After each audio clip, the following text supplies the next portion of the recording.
John Murphy at Murtech.com with your daily news update. Okay, here we are on June the 26th in the year of our Lord 2025.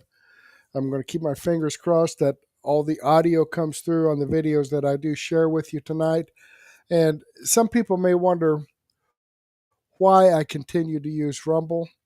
Well, I try to share my videos on YouTube, and I've been demonetized, and I've been like suspended for periods of time for sharing this information. And even on Facebook, I got a message on Facebook that I can't post on Facebook anymore, share my videos on Facebook because of a complaint of nudity. So I don't know. I missed that in one of the videos that I created, nudity and profanity in in the video. So if you could let me know which one of my videos had nudity in it and misappropriate behavior, let me know so I can go ahead and delete that because I'm not aware of it. Maybe you know about it. I don't know. At any rate, let's go ahead and click on Murtech on Rumble. Come over here. This is the video that you're watching right now. So let's go ahead and click into that. Let me pause that. Let me close out the live chat. I want to slide down here and open up the show more button and open the description box. We have information tonight from Alex Newman and from Vince Dow and Doug in Exile and Dr. Steve Turley. All great producers here. But before we get into that, I do need to give a shout out to Lawwell Baker. I guess just started following my channel. Conservative 7 commented on my daily news wrap up from last night.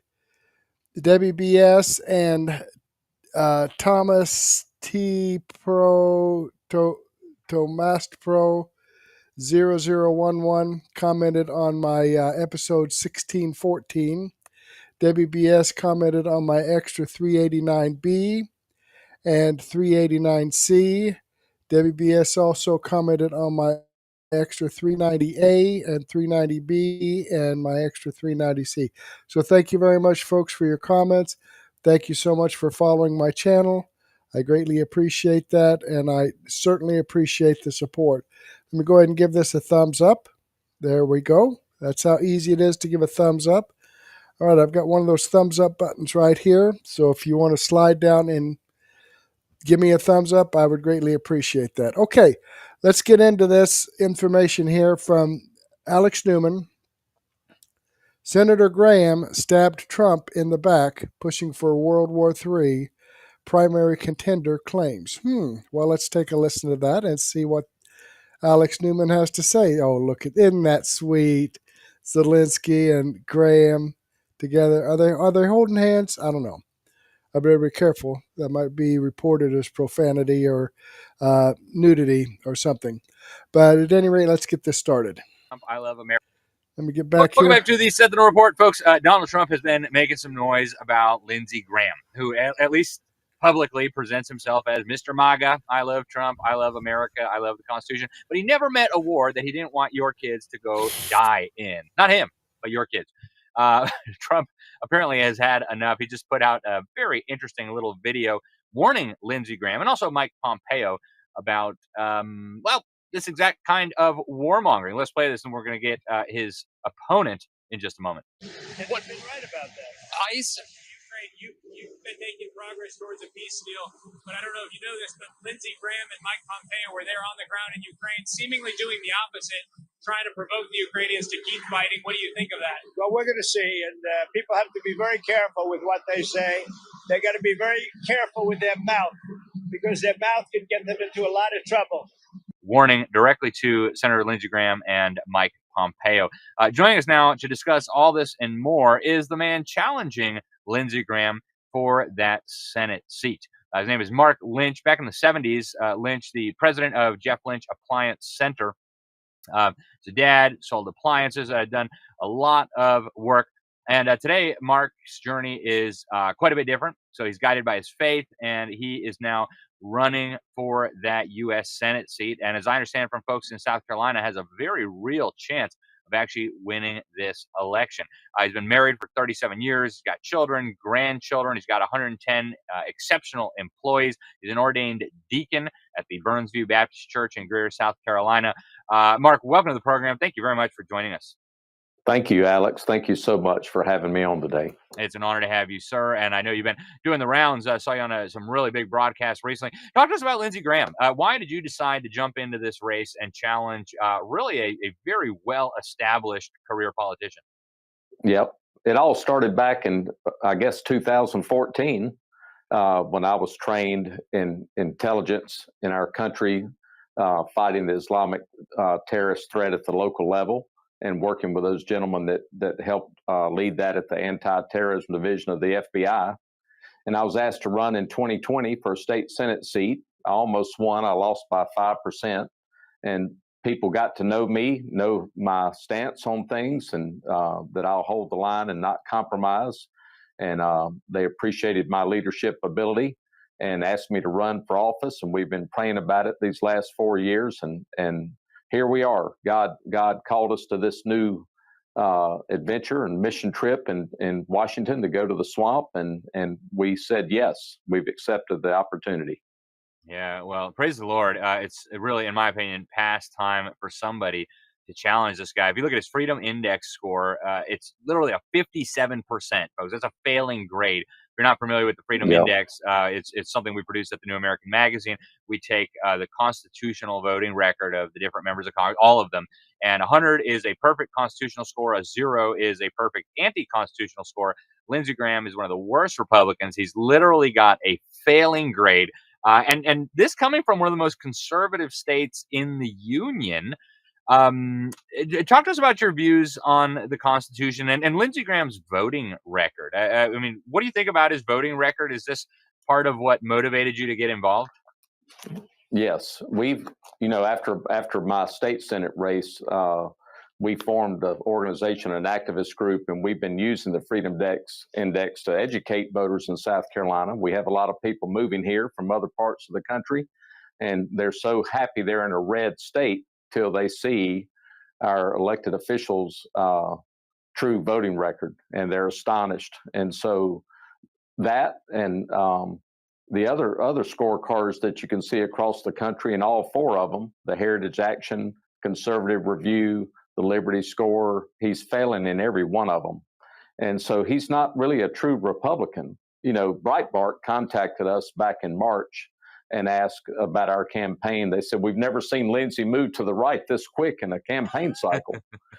And we gave them the article that talked about Obama's chief pollster, Paul Harstad, talking to John Podesta, who was in charge of Pizzagate. Everybody remembers that, with the child sex trafficking ring. And in their internal email correspondence between the two of them, they were identifying Lindsey as the greatest ally they had ever had and would have to the Democrat Party in Obama's campaign. And so that's who he is. He's betrayed the Republican Party of South Carolina. He's betrayed America, and he's stabbed Donald Trump in the back many times. And you mentioned the Ukraine thing. When he's been going over there working with Zelensky like he's the Secretary of State all of a sudden, that's very dangerous. Trump has been promoting peace in the Ukraine, and Lindsey's promoting war. And he's been uncovered under DOJ investigations with USAID. There's a lot of money he's been handling that looks like he's been getting his hands on it. And everybody knows he's a warmonger. And, when this new war opportunity kind of came out, and are we going to help Israel, and those kind of conversations began weeks ago, Lindsey said, game on. He's all for more war, because his greatest contributors have been Lockheed Martin and Boeing. When you look at his campaign election treasury account, where his donations come from, and he loves starting wars, doesn't he? Yeah, he does. And actually, we got a couple clips I want to roll. This is Graham talking to the leader of Ukraine, Zelensky. Let's roll that clip. I want to tell you and your people You're the ally I've been hoping for all my life. Not one American has died defending Ukraine. You've taken our weapons and you've kicked their ass. And I'm very proud to have you as our ally. Yeah, I mean, the guy talks like he's like the president of the United States. Like, you're my ally. What do you mean? You're a senator from South Carolina. That's not your job to be doing that. That's really, really weird. And we got another clip of him warmongering with Iran. Let's roll that one.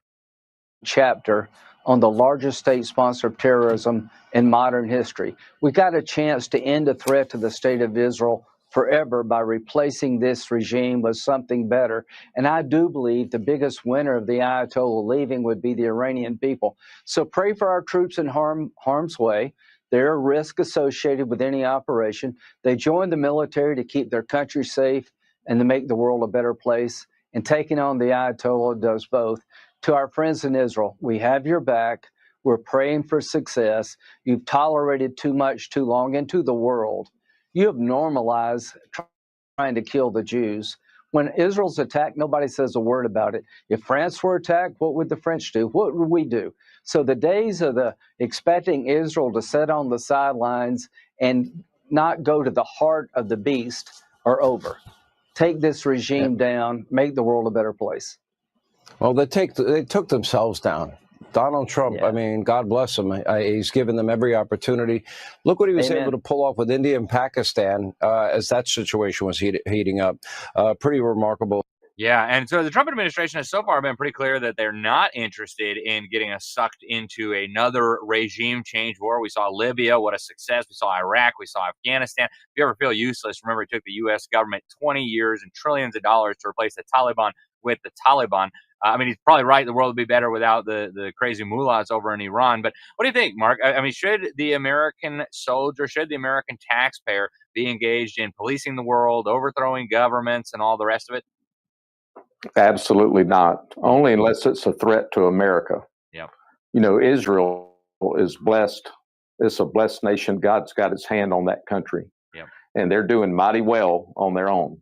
And, you know, this has been a hard chessboard to navigate through because there's not really many good answers with what do we do with this. But I appreciate Trump negotiating. He gave them 60 days to make a decision, probably another 10 up to 70 days.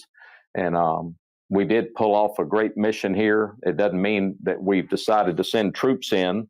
It means we just destroyed bases we understood that were too close to producing nuclear warheads and missiles that could travel across the seas and bomb other countries. And with that knowledge, we had to do the right thing. There's just no other answer. And so we had that capability that Israel didn't. And I think now it's time for us to sit back and see what else happens. And we've made the world realize again that Trump's in office. He'll do what he says. We're not playing around.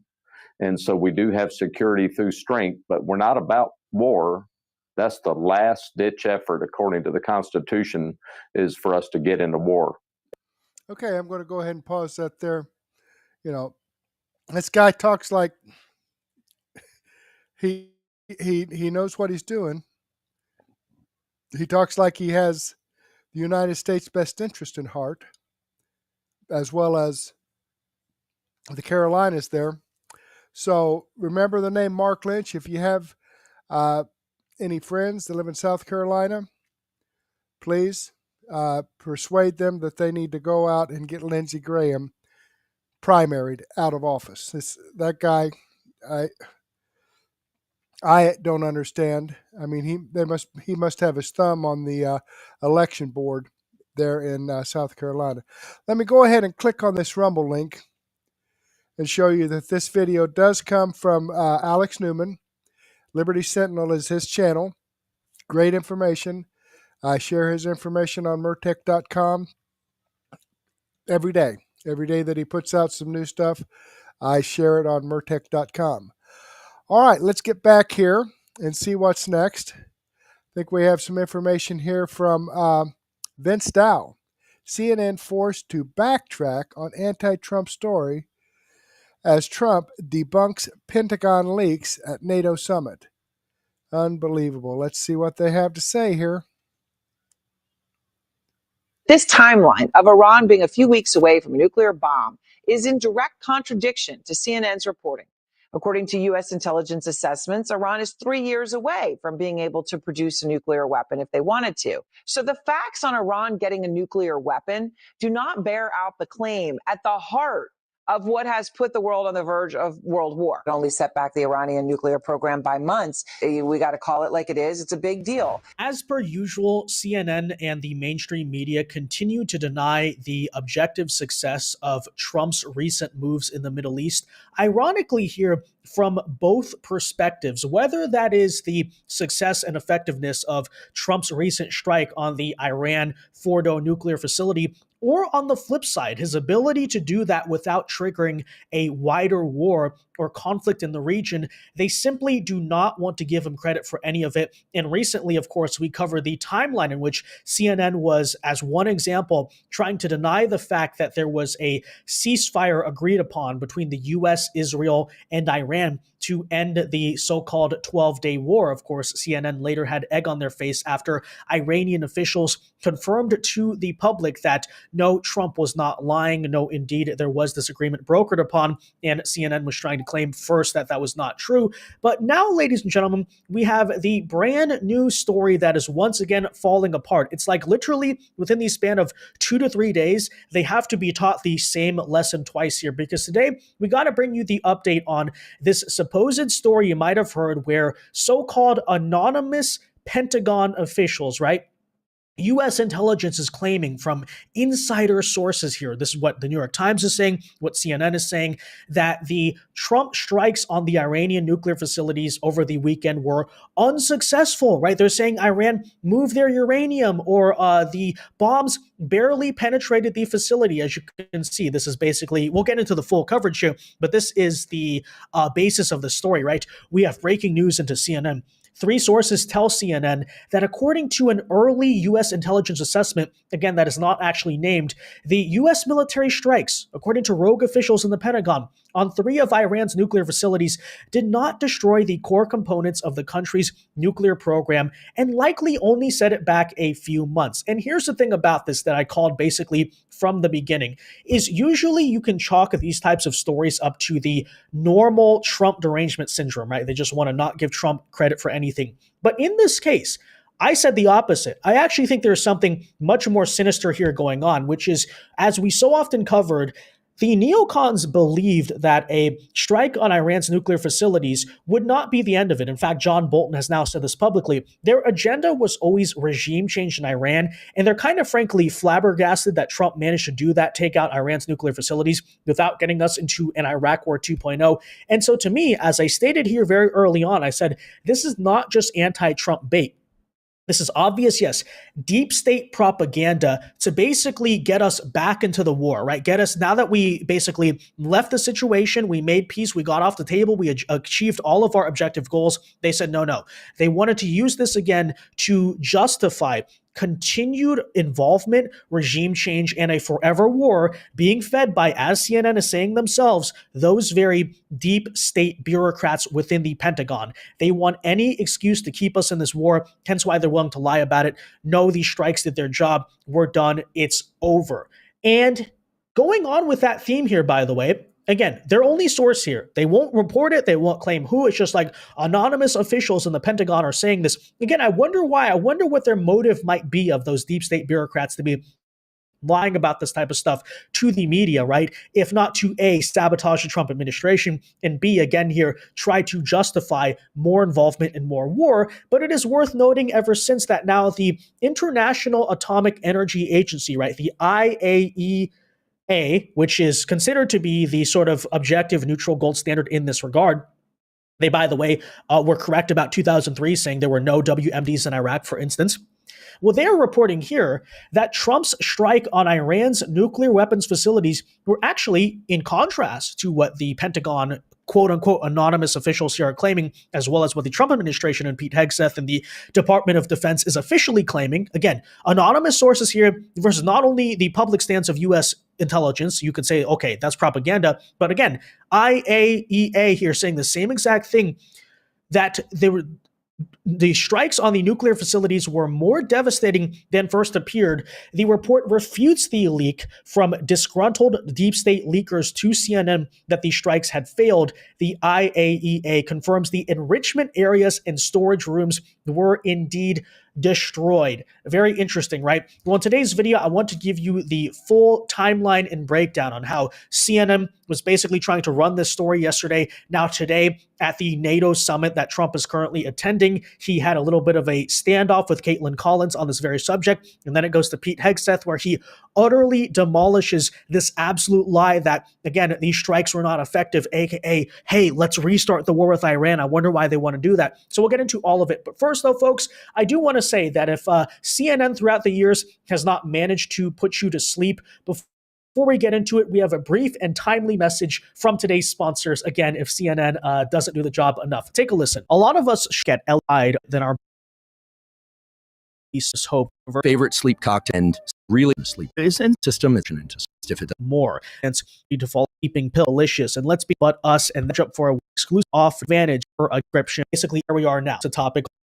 Okay, and with that said, let's now go through the full timeline. We basically introduced the topic. Hopefully you understand by now. But from yesterday's reporting to where we are now. So again here, guys, recapping here. Yesterday, CNN is disclosing so-called quote-unquote top secret information on live TV, claiming that the strikes on Iran left their nuclear facilities largely intact. Okay, so here you go. Take a listen, and then we'll show you how this claim has utterly fallen apart by these warmongering deep state actors. I'm going to say that over and over again. It's not just about going against Trump. It's about justifying more war. But take a listen. It was produced by the Defense Intelligence Agency, which is the Pentagon's intelligence arm. And it is worth noting that it is a very early assessment. The strikes were only a matter of days ago, and the intelligence community is still gathering intelligence. They are still working to come up with a full, comprehensive picture of what exactly happened here. But based on a battle damage assessment that was carried out by U.S. Central Command, essentially looking at the images and looking at what was actually damaged, the Defense Intelligence Agency has assessed that the core components of Iran's nuclear program are largely intact, and that Iran's nuclear program has essentially only been set back by months. Now, we presented this information to the White House for comment, and White House Press Secretary Carolyn Leavitt, she did acknowledge the existence of this assessment, but she said in a statement that the administration disagrees with it. She said, quote, "This alleged assessment is flat out wrong and was classified as top secret, but was still leaked to CNN by an anonymous low-level loser in the intelligence community. The leaking of this alleged assessment is a clear attempt to demean President Trump and discredit the brave fighter pilots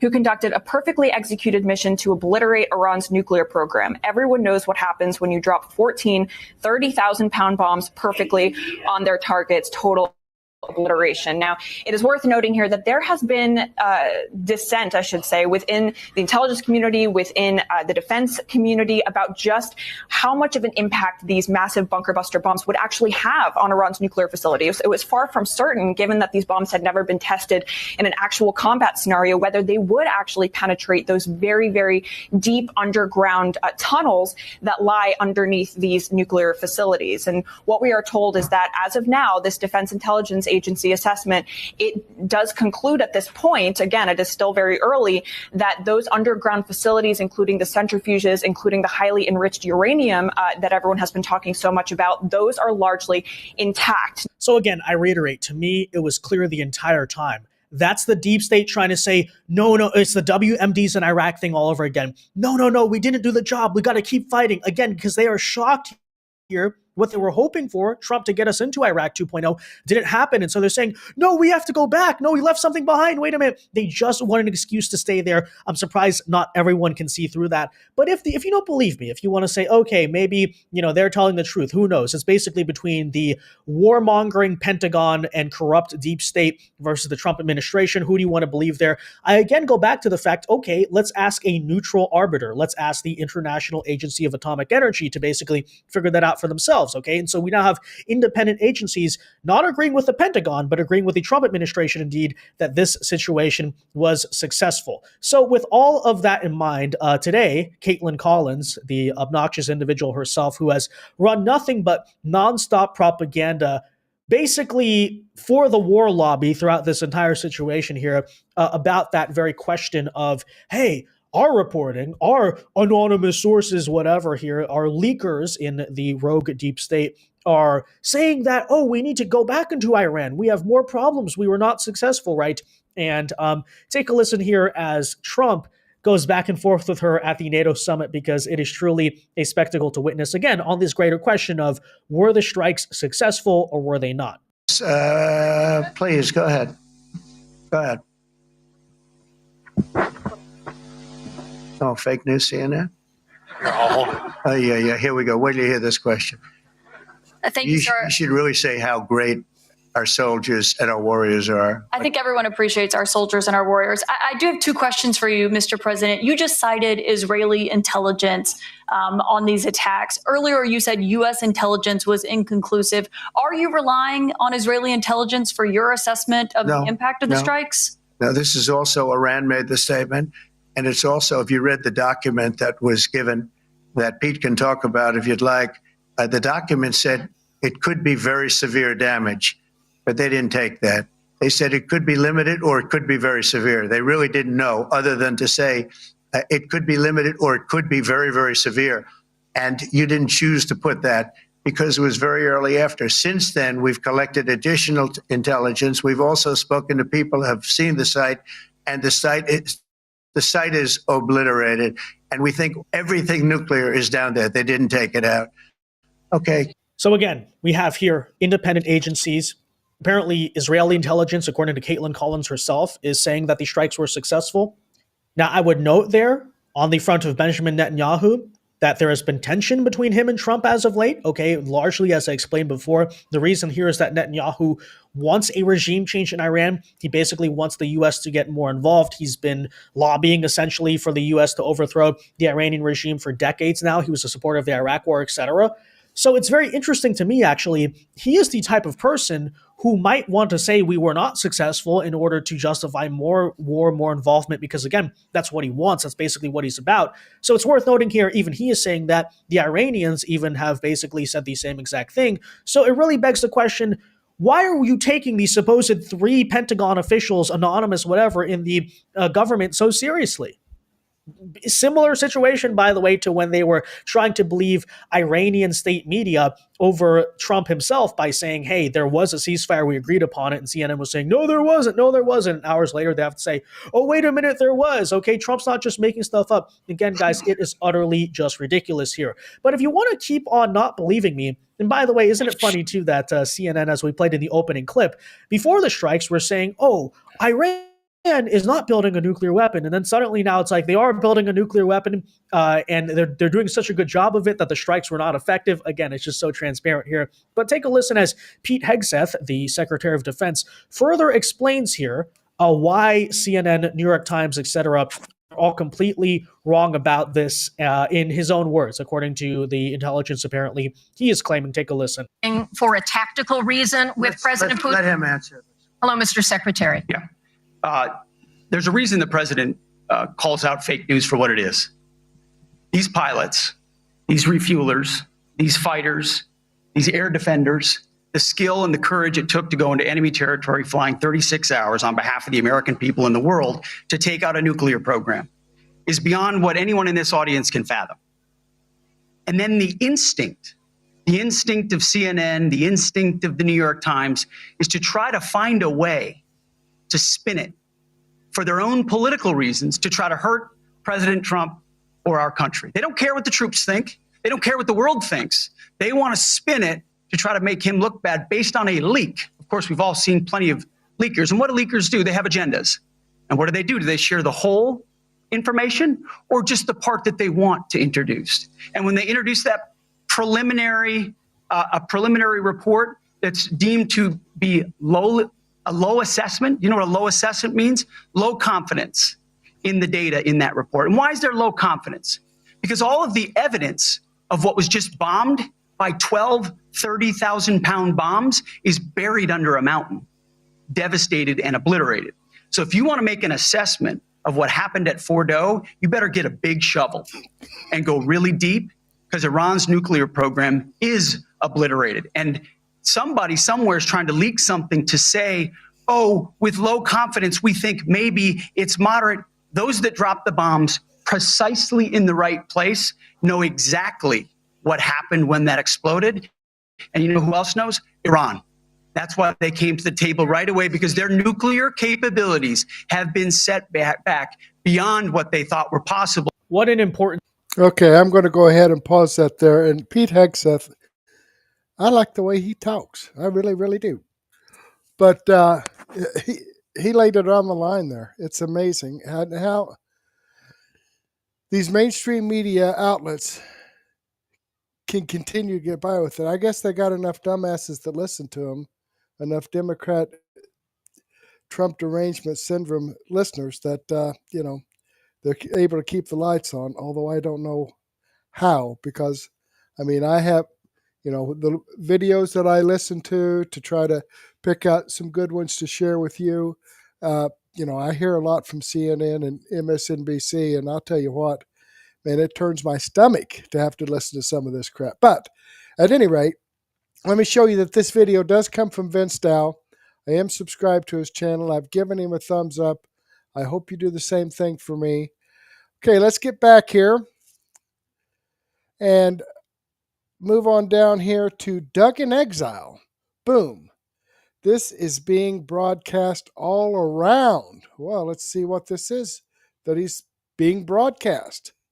Bill have the AI provision that protects it from lawsuits for 10 years, the biggest mistakes the Republicans have ever made. We're going to find out. Marjorie Taylor Greene is fighting this thing. We're going to do a little check-in on Elon Musk and big tech. Welcome to Doug in Exile. This is where the happy patriots are. We love AI, but I don't love it enough to give it a blanket pardon for 10 years. They're going to change the language in the big, beautiful bill. Watch this. This is an article from Family Studies Institute. Americans oppose the AI regulation moratorium by a 3-to-1 margin. So that is a very unpopular thing to put in the bill. When the One Big Beautiful Bill Act passed on the House in May, Americans were unaware that it contained a provision, including Marjorie Taylor Greene, who signed it, voted for it, was unaware that it contained a provision that would block and void state regulation of artificial intelligence for 10 years, the so-called AI moratorium. The bill language of the Senate version is being continually modulated to gain more support. The current version allows the state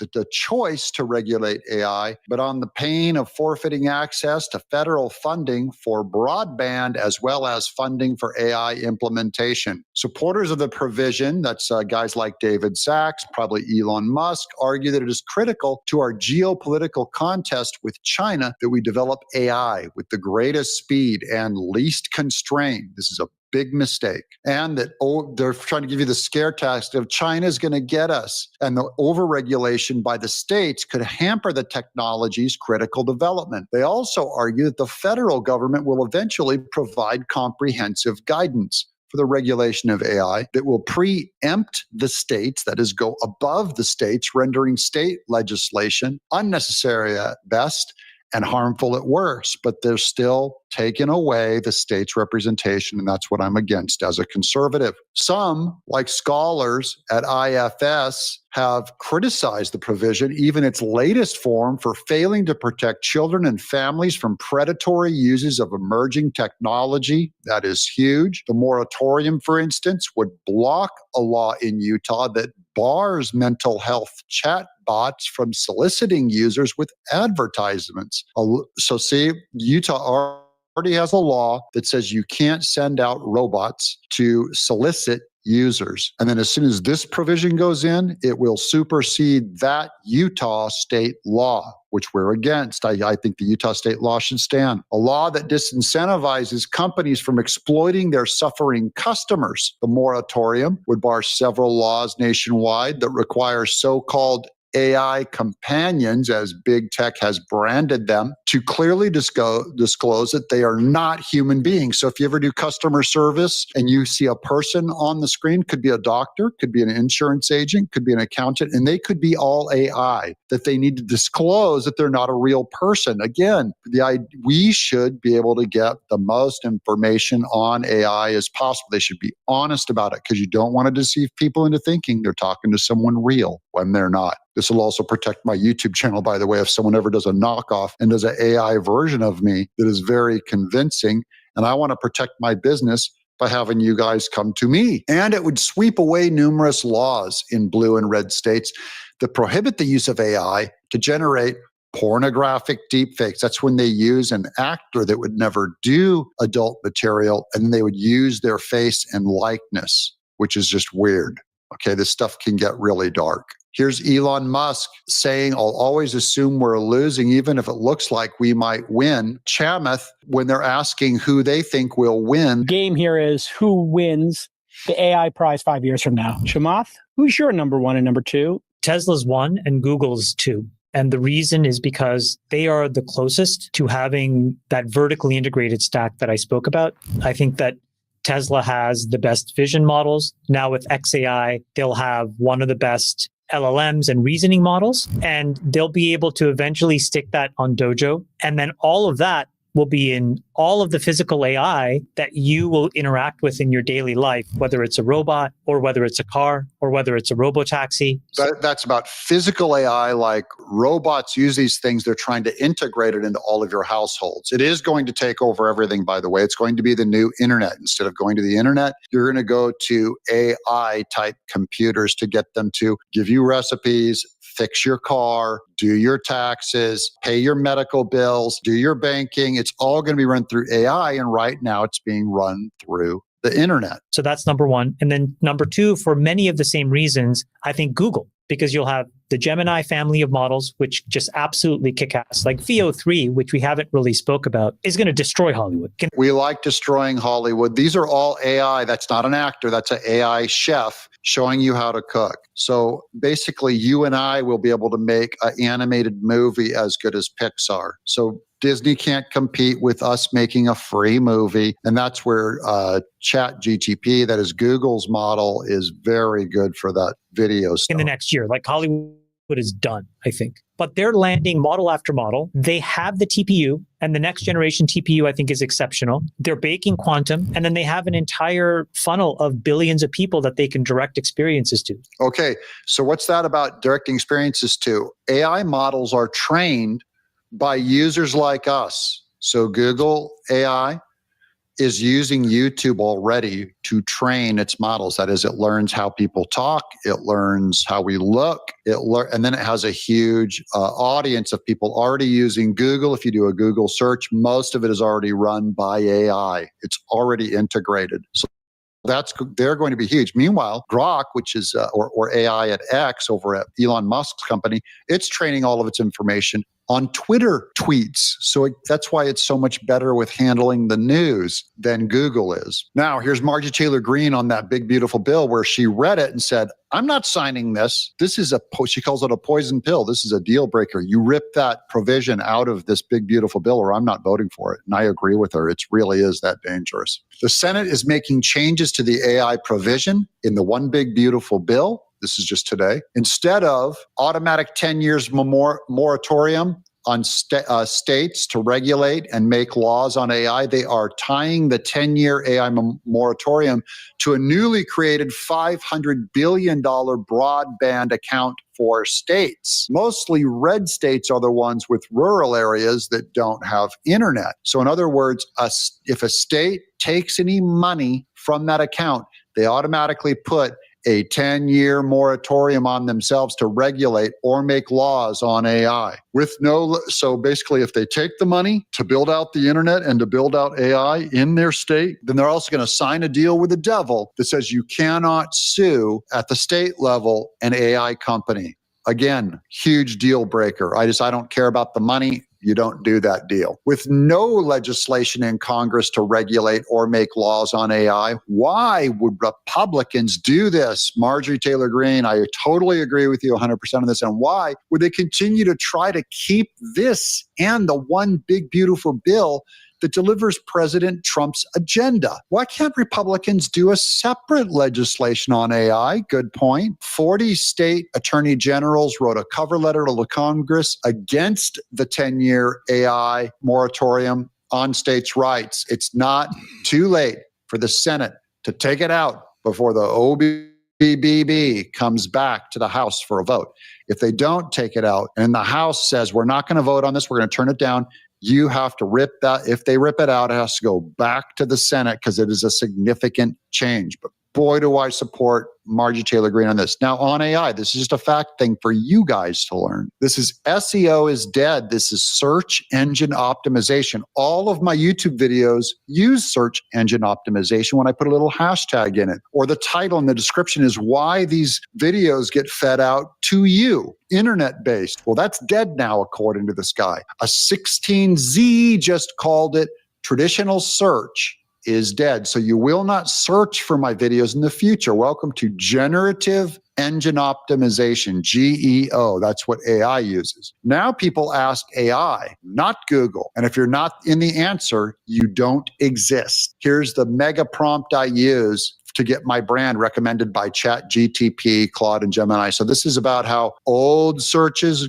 where you put something in Google and say, find me a theater near me. Instead, you're just going to go to AI, like go to grok.com and say, what's the theater near me? I live in Franklin, Tennessee, and it'll give you more accurate, better results than Google. So the whole internet's going to go AI. And that's why we absolutely have to get that thing dug out of the big, beautiful bill to not overly protect them, because those same companies, almost all of them are woke except Elon Musk's Grok. All of them are woke. And they'll be able to say, oh, you're a Trump supporter? You can't use AI, the most powerful tool in the world. We're going to kick you off the platform. And then if I am a member of Tennessee, I can't go to my state and try to sue them from the state level, because they'll have that protection from the AI provision that has to get taken out of that bill. This is the most powerful tool in the world. We have to make sure that we can redress our problems with it and make sure that it's buckled under our current constitution,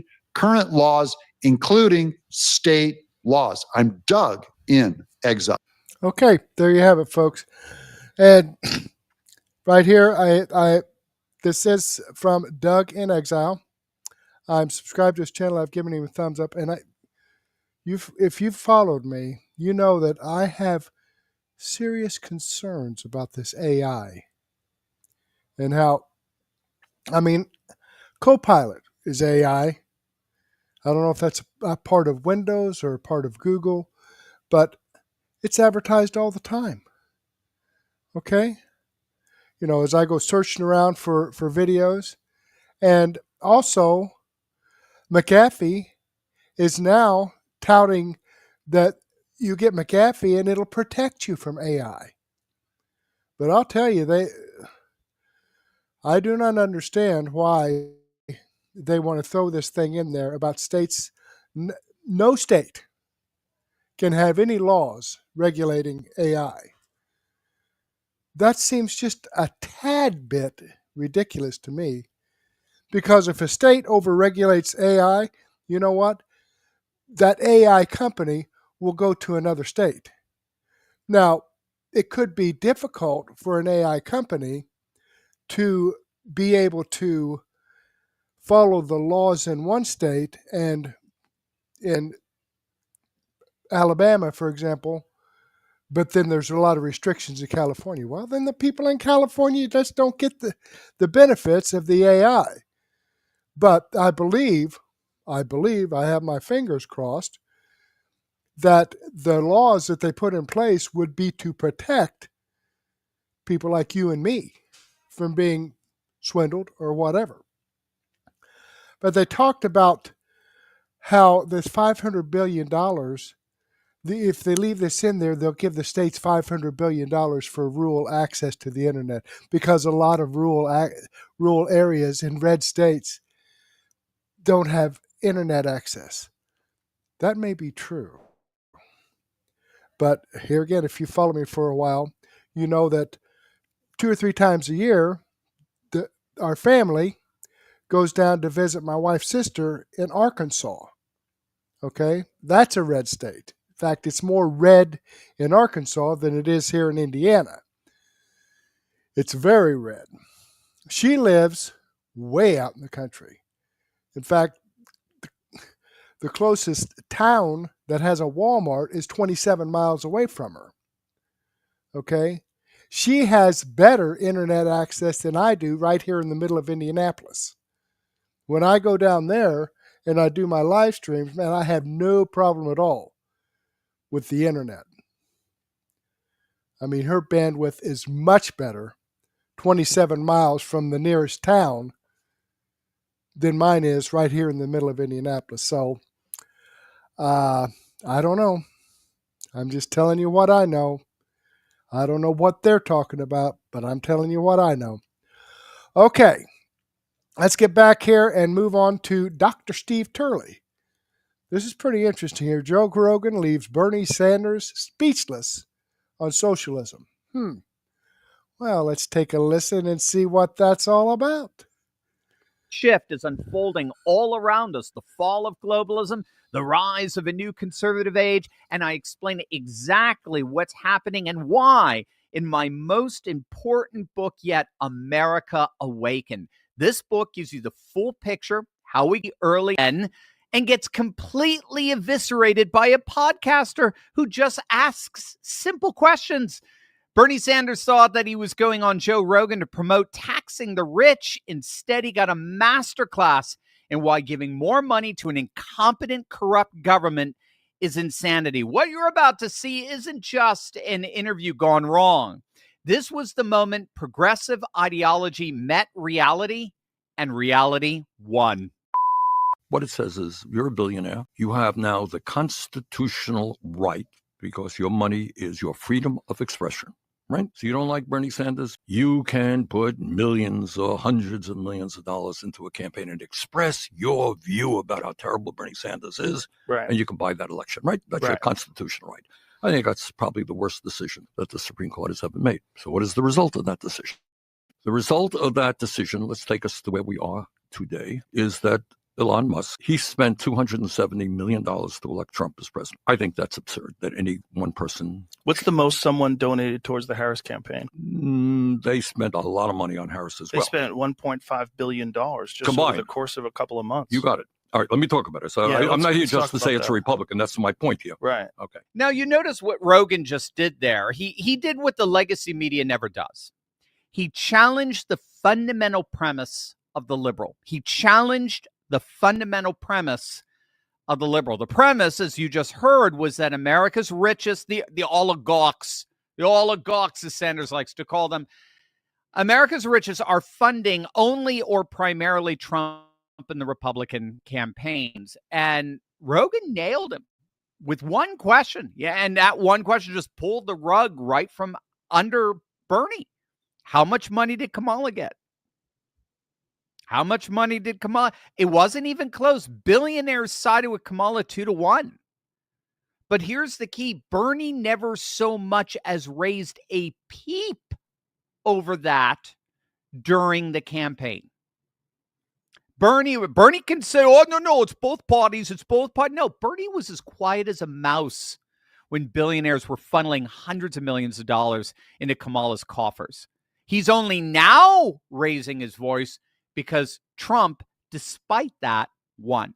He's making a boogeyman out of Elon Musk, but not the billionaires that funded and continue to fund his political side. So bravo to Joe for exposing that double standard. And frankly, it only went downhill from there. There is something else that's going on. While all this Okay. is going on, while all this technology is throwing people out on the street, Right. something else is happening.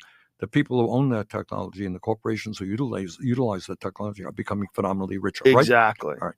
And Exactly. that is the issue, which gets back to things like tax reform, like making sure that in America we do not have the massive levels of income and wealth inequality that we currently have. But the problem with that is the taxes go to what? An incompetent, corrupt government? This is the issue that people have. It's Good, like, fair yes, enough. All right. willing to pay our fair. Look, I'd be more than willing to pay more taxes if we lived in a better country. I'd be like, this would be great. If I felt like if I pay All right, more then taxes, your job is everybody's surviving, everybody's doing well. That's Good. great. All right. Then that is the issue of how you revitalize American democracy. I'm not going to argue with you that the system today is pretty bad. All right? I live it. I'm going there today. And ironically, it's bad because there's no competition, right?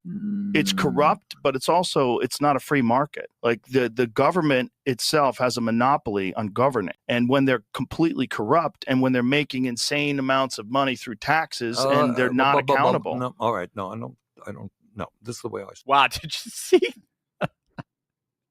Did you see Sanders' face in that moment? I mean, this wasn't a question he was prepared for. This wasn't about tax rates or loopholes or wealth inequality. This is fundamentally about the basic legitimacy of the entire progressive project. If government is corrupt and incompetent and pathetic and ridiculous, why would anyone, regardless of their income, want to give it more money and power? Again, Rogan demolishes the fundamental premise of the whole argument. It's not about unfair taxes. It's not about loopholes. It's not about inequalities. It's about why anyone would want to send their money to such an obviously corrupt and incompetent government in the first place. That's it. And Sanders, socialist Sanders, was forced to admit, fair enough, that's right, fair enough. The man who spent decades railing against billionaires and demanding higher taxes just conceded the point that government itself might be the problem. Astonishing. But again, this is nothing. Rogan actually delivered an unexpected blow that left the 83-year-old senator visibly shaken. Wait until you see this. Gang, if there's one thing I've learned, it's that a strong routine is the foundation of living well. Both All right, Dream let's get past this commercial here. American democracy. It's my best discount yet. Don't settle for restless nights. Try Dream. You'll feel the difference. I worry very much about the future of American democracy. Are you going to run for president again? I am 83 years of age. That's what I'm saying. Yeah, well, I'm not sure the American people will be enthusiastic on somebody's 108. You're still very with it. Thank you. You are. Well, yeah. I mean, you're a couple of years older than Biden. Yeah. Right? Think of that. Yeah. You could be off a lot worse. Yes. Yeah. All right. So. Yeah.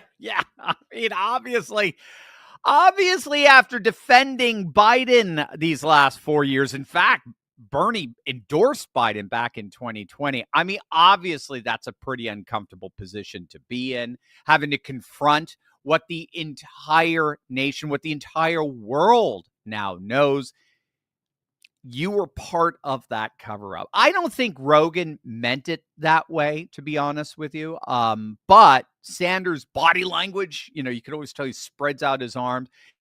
He was clearly uncomfortable addressing the whole issue of Biden's cognitive decline because he obviously was one of the ones who helped cover it up. But as if that weren't bad enough, the topic of climate change came up. And Rogan, let's just say he had the receipts. You got to deal with this climate change issue. And I know that, there are some people who think climate change is a hoax. It ain't a hoax. I think the last 10 years have been the warmest on record. And we can create millions of good-paying jobs transforming our energy system away from fossil fuel to energy efficiency, to solar, to wind, and other sustainable energies. I think the climate change issue is very complicated. And I think, did you see the Washington Post piece that they wrote where they did this long-term view? First of all, the reality is that the Earth's temperature has never been static, right? We could both agree on that. It's always been up and down. There's been ice ages and heat waves. And then the Washington Post looked at it. What was the time period that they looked at? That essentially they found that we're in a cooling period, that the Earth over the past X amount of years, and this was like a very inconvenient discovery, but they had to report the data, and kudos to them for doing that. Scientists have captured the Earth's climate change over the last 485 million years. Here's a surprising place we stand now. So look at the far end of that graph, and you see we're in a cooling period. Well, I'm not sure. I didn't read that article, but Yeah. the scientists who are out there, I think. I know, but there's a lot of money involved in that too, Bernie. That's part of the problem. There's a lot of money involved in this whole climate change emergency issue, and there's a lot of control, and that's a big part of this problem. Now, you'll notice Rogan's response was brutal. He didn't just push back on Sanders' claims. He pulled out a Washington Post article. Now, I think that's brilliant. If you can do this when you're having discussions with liberals, this is really good. Find a source that contradicts their claims coming from a far leftist source, right? So Rogan is going to a far leftist newspaper, no less, and fact-checking Sanders, as it were, with his own side.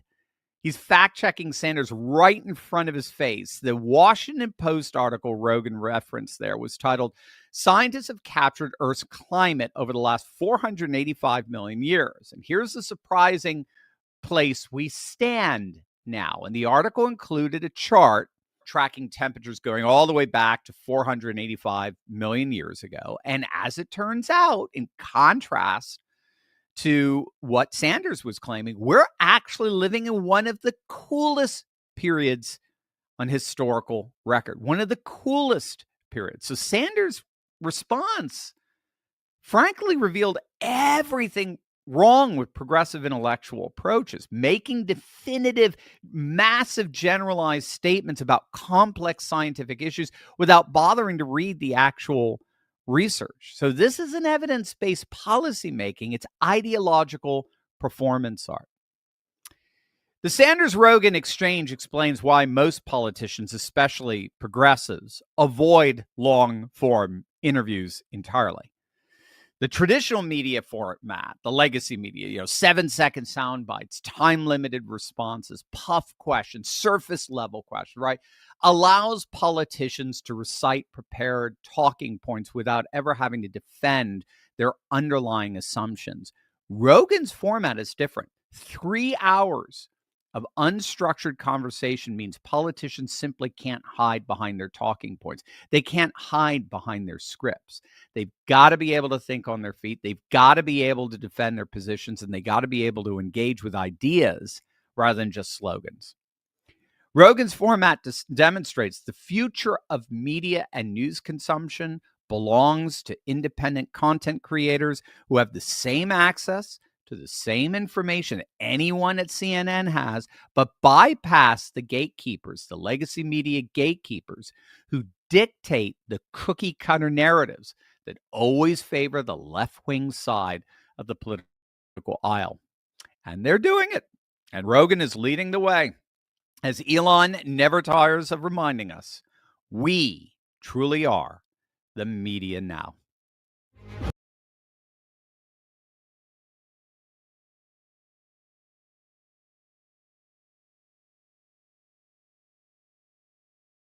Cooling period. Well,